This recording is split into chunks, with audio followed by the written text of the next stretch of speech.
নমস্কার।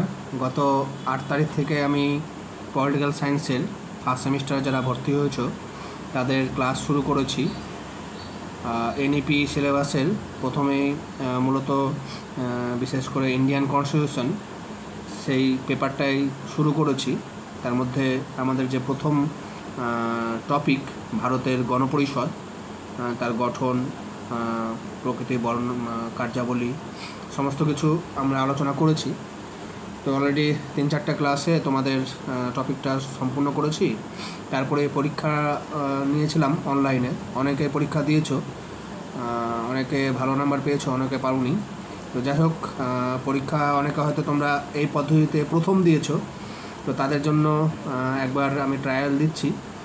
এরপরে যে পরীক্ষাগুলো নেব সেগুলো চেষ্টা করব তার এই ধরনেরই আর ভিডিও করে সমস্ত উত্তর সঠিকভাবে দিয়ে দেওয়ার, যাতে করে তোমরা খুব সহজেই সেই উত্তরগুলো সম্বন্ধে বুঝতে পারো কোনটা সঠিক উত্তর এবং কোনটা তোমরা ভুল করেছো।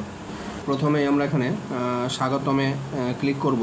তারপরে তোমাদের এখানে নিজের নাম লিখতে হবে। আমি এখানে এসপি দিচ্ছি, তারপরে ফোন নম্বর এখানে তোমাদের দিয়ে দিতে হবে, যাতে করে আমি তোমাদের ফোন নম্বরটা পেয়ে যাই। এবার এখানে 20 মিনিটের মধ্যে 20টা প্রশ্ন দিতে হবে। উপরে দেখো টাইম উঠছে। তো প্রথমে যে প্রশ্নটা আছে সেটা হচ্ছে, ভারতের সংবিধান রচনা করে, ভারতের সংবিধানকে রচনা করেছে। আমরা এই যে টপিক, সেই টপিকের মধ্যে আমরা জানি ভারতের গণপরিষদ, গণপরিষদকে নিয়ে আমাদের পুরো এই টপিকে আলোচনা হয়েছে। তো সেজন্য ভারতের পার্লামেন্ট তখন গঠন হয়নি, ভারতের গণসভাও ছিল বলে কিছু ছিল না। ব্রিটিশ পার্লামেন্টও ভারতবর্ষের সংবিধান রচনা করতে পারে না। সেজন্য সেই সময় যে গণপরিষদ রচনা করা হয়েছিল, আর সেই গণপরিষদ সংবিধান রচনা করে। দ্বিতীয়, ভারতের সংবিধান সভার প্রথম দাবি কে জানান? তো ভারতের সংবিধান সভার প্রথম দাবি জানান মহাত্মা গান্ধী, পুরোপুরি ওপেনলি। বাকিরা প্রথমে দাবি জানায়নি, পরে তারা সহযোগিতা করেছিল গণপরিষদে থেকে সংবিধান রচনার জন্য। তারপরে 3 নম্বর প্রশ্ন হচ্ছে, ভারতের কবে সংবিধান সভা গঠনের জন্য নির্বাচন অনুষ্ঠিত হয়? তো উত্তর হবে 1946। তোমাদের যে নোট দিয়েছি আমি, সেখানে সুন্দর করে দেওয়া আছে, হাইলাইট করে দেওয়া আছে এই ধরনের ইম্পর্টেন্ট যে সাল এবং বিভিন্ন বিষয়গুলো বা বিভিন্ন ব্যক্তির নামগুলো। 4 নম্বর প্রশ্ন, কিরূপ নির্বাচনের মাধ্যমে ভারতের সংবিধান সভা গঠিত হয়? তো আমরা জানি যে প্রাদেশিক নির্বাচনের মাধ্যমে, সেখানে প্রত্যক্ষ নির্বাচনের কোনো জায়গা ছিল না, পরোক্ষ নির্বাচনও হয়নি, জাতীয় নির্বাচনও হয়নি, কিন্তু প্রাদেশিক বিভিন্ন প্রদেশ থেকে কতজন প্রতিনিধি থাকবে সেটা ওখানে ভাগ করে দেওয়া হয়েছিল। সেই অনুসারে প্রাদেশিক নির্বাচনের মাধ্যমে হয়েছে।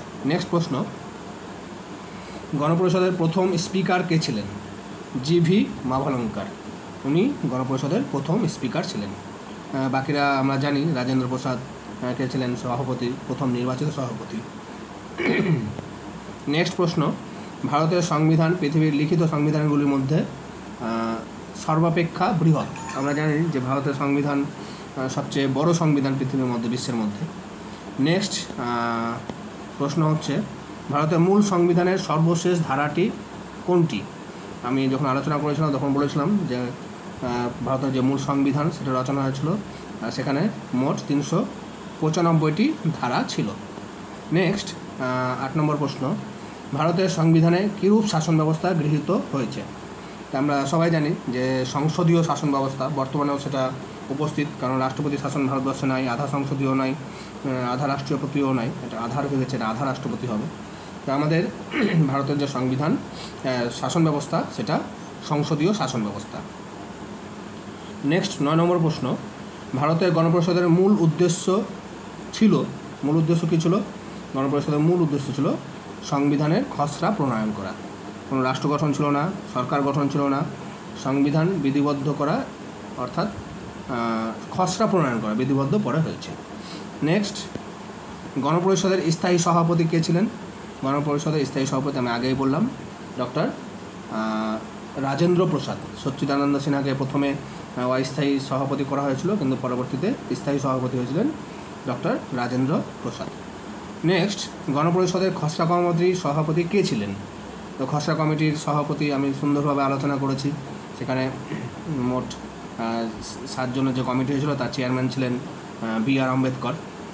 নেক্সট, গণপরিষদে ভারতের সংবিধান গৃহীত হয়, অনেকবার পরীক্ষাতে এসছে, এটা বিভিন্ন কম্পিটিটিভ পরীক্ষাতেও আসে। খুব গুরুত্বপূর্ণ একটা প্রশ্ন, কবে গৃহীত হয়েছে এবং কবে কার্যকারিতা হয়েছে। আমি পরের প্রশ্নতে আসছি ওটা।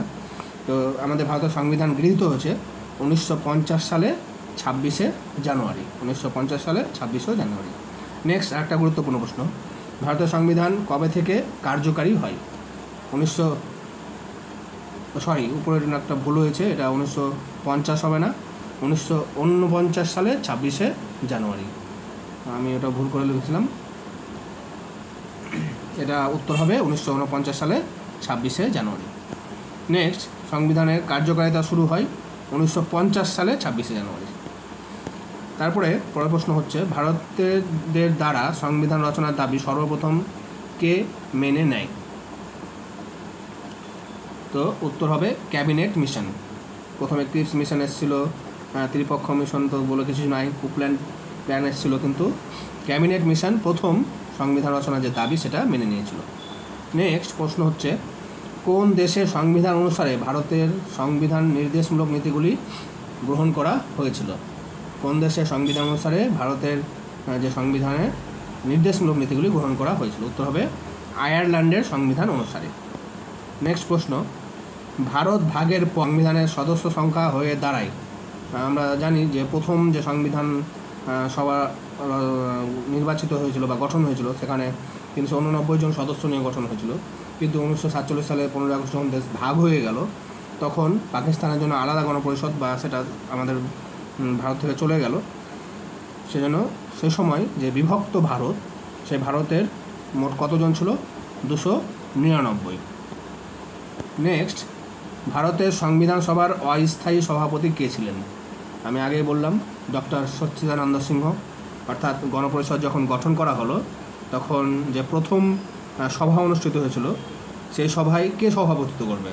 তো সেই সময় আমরা সবাই জানি যে কংগ্রেসের তৎকালীন যে সভাপতি ছিলেন জে.বি. কৃপালিনী, তার প্রস্তাবক্রমে ডক্টর সচ্চিদানন্দ সিনহা, তিনি সেই সভার মধ্যে সবচেয়ে বয়োজ্যেষ্ঠ ব্যক্তি ছিলেন, সেই কারণে তাকে সেই সভার সভাপতি করা হয়েছিল। পরবর্তীতে ডক্টর রাজেন্দ্র প্রসাদকে স্থায়ী সভাপতি করা হয়। এই যে প্রথা এখনও কিন্তু আমাদের সংসদে বা পার্লামেন্টে আমরা দেখছি। কিছুদিন আগে যে লোকসভা নির্বাচন হলো, সে প্রত্যেক লোকসভা নির্বাচনে, সাধারণ নির্বাচনের পরে প্রথম যে সভা অনুষ্ঠিত হয় সেই সভাতে কে সভাপতি করেন? যিনি ওই সভায় সংসদে সবচাইতে বয়োজ্যেষ্ঠ ব্যক্তি থাকেন, সে যে কোনো দলেরই হোক না কেন। তো সেজন্য এই প্রথা এখনও আমাদের ভারতের সংসদে আমরা দেখতে পাই। নেক্সট প্রশ্ন, ভারতের সংবিধান সভার সহসভাপতি কে ছিলেন? তো ভারতের সংবিধান সভার সহসভাপতি ছিলেন হরেন্দ্র কুমার মুখোপাধ্যায়। আরও একজন ছিলেন, কিন্তু হরেন্দ্র কুমার মুখোপাধ্যায় ছিলেন সহসভাপতি। ভারতের সংবিধানের জনক কাকে বলা হয়? খুব গুরুত্বপূর্ণ প্রশ্ন, সহজ প্রশ্ন। যার নেতৃত্বে ভারতের সংবিধান রচনা করা হয়েছিল আর তিনি হচ্ছেন ডক্টর আম্বেদকর। ডক্টর আম্বেদকরকে ভারতের সংবিধানের জনক বলা হয়। নেক্সট প্রশ্ন হচ্ছে, ভারতের সংবিধানে বর্তমানে কতগুলি তালিকা আছে? বর্তমানে আমাদের ভারতের সংবিধানে 12টি তালিকা আছে। তো এইভাবে সম্পূর্ণ প্রশ্নের উত্তর দিয়ে দিতে হবে। আমার এখানে মোটামুটি 8 মিনিটের মধ্যে আমি কমপ্লিট করে ফেললাম। তোমাদের কাছে 20 মিনিট সময় থাকবে। আমার যেহেতু এগুলো সহজ, আমার কাছে সব জানা, ওই জন্য আমার খুব কম সময় হলো, কিন্তু তোমাদের জন্য 20 মিনিট দেওয়া হয়েছে যাতে তোমরা ভেবে চিন্তে বুঝে সুঝে উত্তর দিতে পারো। এবং এইভাবে সমস্ত প্রশ্নের মার্ক করে দেওয়ার পরে নিচে এখানে সাবমিট অপশান আছে, সাবমিটে ক্লিক করলেই তোমাদের পরীক্ষা কমপ্লিট হয়ে যাবে। এবং এর যে রেজাল্ট, সেই রেজাল্ট তুমি সাথে সাথে দেখতে পাবে। এখানে ভিউ রেজাল্ট আসে এবং এই ভিউ রেজাল্টে দেখলে তুমি দেখতে পাবে যে তুমি কতগুলো ঠিক করেছো। আমি দেখো আমার সবগুলো সহজ, আমার সব জানা, আর সেই কারণে এখানে যেটা দেখাচ্ছে আমি 20তে 20 ঠিক করেছি, অর্থাৎ 100% নাম্বার পেয়েছি।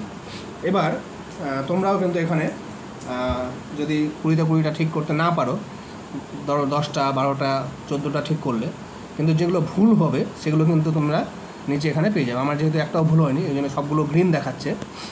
যেটা ভুল হবে সেখানে তোমার রেড দেখাবে এবং নিচে অপশান থাকবে, সেই অপশানে গিয়ে তুমি ক্লিক করলে সঠিক আনসারটা পেয়ে যাবে। তো তো এইভাবে সবাই পরীক্ষা দেওয়ার পরে নিজের রেজাল্ট পেয়ে যাবে। তোমরা যখন পরীক্ষা দেওয়া কমপ্লিট করবে, আমি সাথে সাথে তোমাদেরও পরীক্ষার রেজাল্ট আমি পেয়ে যাব। এবং সবাই যখন পরীক্ষা দিয়ে দিচ্ছ, তখন সবার পরীক্ষার রেজাল্ট আমি একসাথে করে তোমাদের গ্রুপে দিয়ে দেবো, যাতে তোমরা নিজেদেরকে জাজ করতে পারো যে কে কত ভালো রেজাল্ট করছো। তো যাই হোক, আজকের প্রশ্নের এটুকুই আলোচনা ছিল। যদি ভালো লাগে তাহলে বাকি বন্ধুদেরকেও এটা শেয়ার করতে পারো, যাতে করে তারাও আমাদের গণপরিষদের যে সমস্ত প্রশ্নগুলো সাধারণত আসে সে সম্পর্কে আর অবগত হবে, জানতে পারবে। যাই হোক, আজকের মতো এটুকুই। সকলে ভালো থাকবে। ধন্যবাদ।